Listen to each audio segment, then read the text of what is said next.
pagpapalabas nito ng maitim na usok ay nakaka-epekto sa lahat na tao. At ang nagsusunog naman ay nakaka-apekto din sa ozone layer dahil baka mabutas ito. Ito naman ang solusyon ng problema sa ngayon. Dapat, kung magpuputol tayo ng mga puno, ay dapat papalitan lamang. Papalitan natin upang sa gayon ay mayroon ding makapalit sa lahat ng pinutol.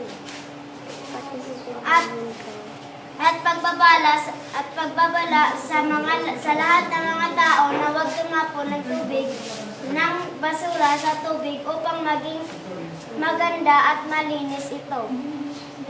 At ito naman ang paghihiwalay ng nabubulok at di nabubulok.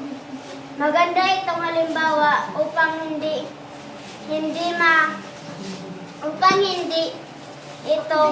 upang mapakinabangan ulit ito. Ayun.